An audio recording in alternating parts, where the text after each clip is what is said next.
In today's video, you will really see the actual full strategy of the Toronto Raptors between Scottie Barnes and Christian Koloko.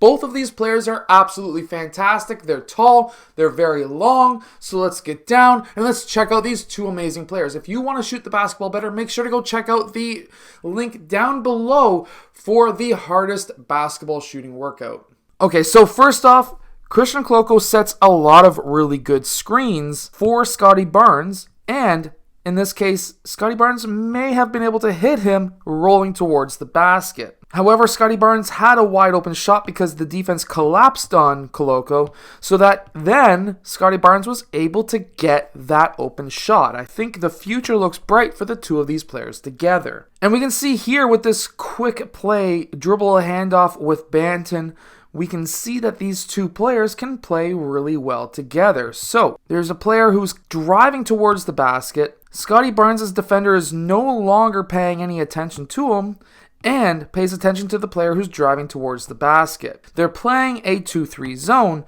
and Scottie Barnes cuts down the lane between the top and bottom line defenders. He's able to get that drop-off pass, and then he draws up that middle defender, obviously looking to take a charge. And then he's able to then dish it off to Koloko, who catches it in the dunker spot, Russian spot, whatever you want to call it, and gets the layup. At this point in time, Scottie Barnes, when he's attacking the basket, has better handles than Koloko. However, I would assume that this will change as Koloko could be a good ball handler in the future, but he is 7'2". What comes along with long arms is the fact that, of course, you're going to be able to get a lot of these tip-back rebounds for extra three-point shot attempts. And that's what we see here.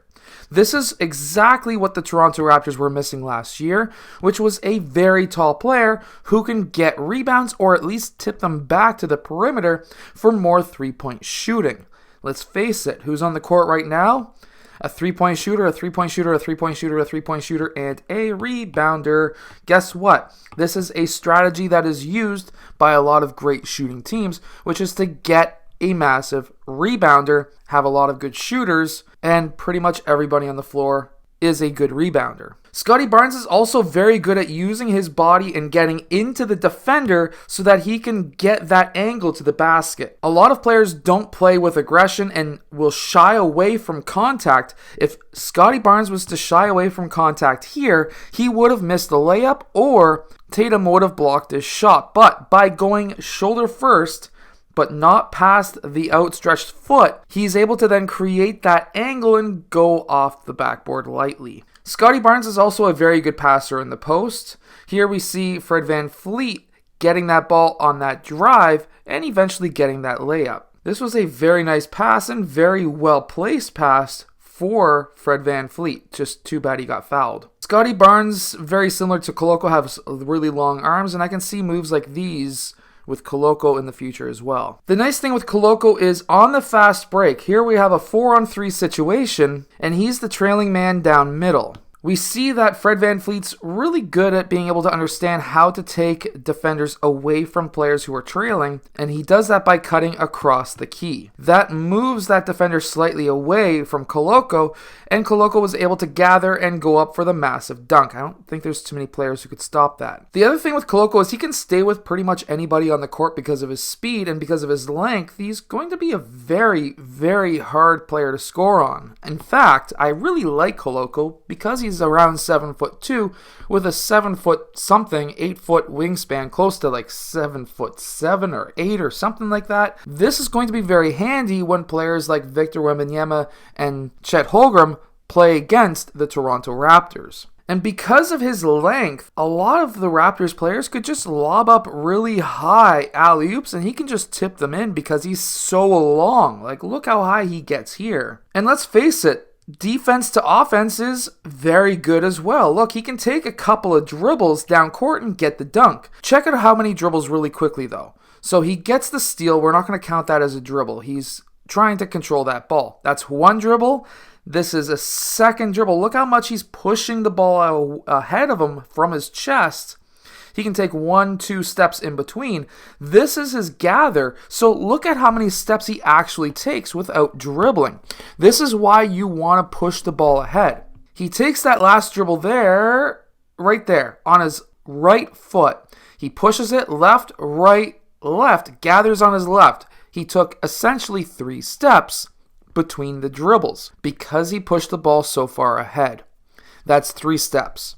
Now, he takes 1, 2, and then takes off from like 2/3 past the key, out of the key, and he's able to get that dunk. He could probably dunk from the free throw line, but 1, 2, 3, 4, maybe 4.5, 5 steps. That is how everybody needs to be able to learn how to dribble, because if you are in this situation, you don't want to waste time dribbling because he's going to catch up to you. Pushing that ball ahead, taking long steps, is going to get you to that rim much faster.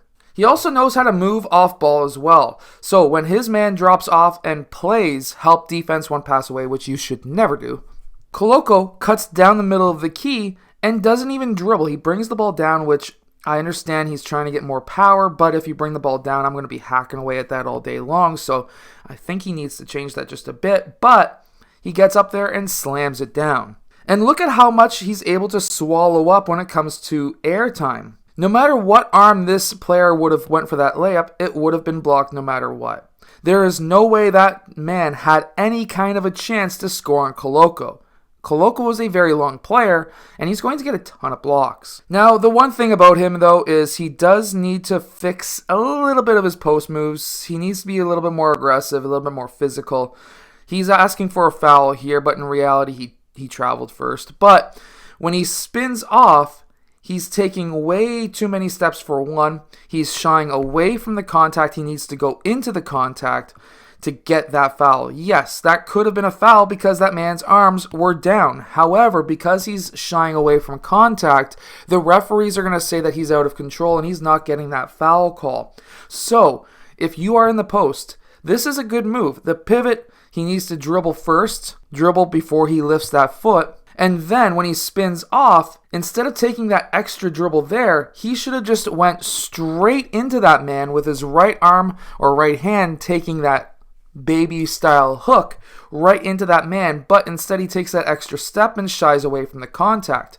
He needs to be more aggressive. While this is a great move, he could put his right foot ahead. That would be his first step, or technically his gather in a way, if he kept his hand on top of the ball. Bring his left foot around and get it in between the legs of this defender, and then switch that ball to his right hand instead of taking a dribble, and literally go right through the face of that defender with his arms first.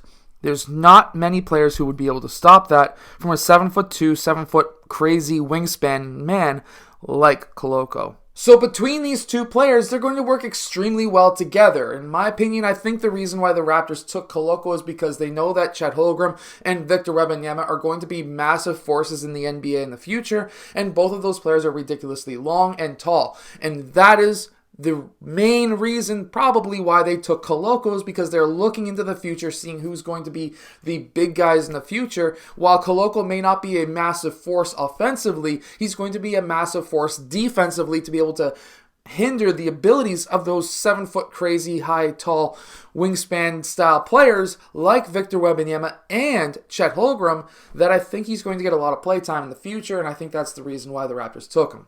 Between these two players, Scottie Barnes is currently better, but Koloko has a heck of a huge and high potential that it's very interesting to watch. I hope that you've enjoyed today's video. Make sure to go check out the hardest basketball shooting workout down in the description below, and I'll see you guys again next time.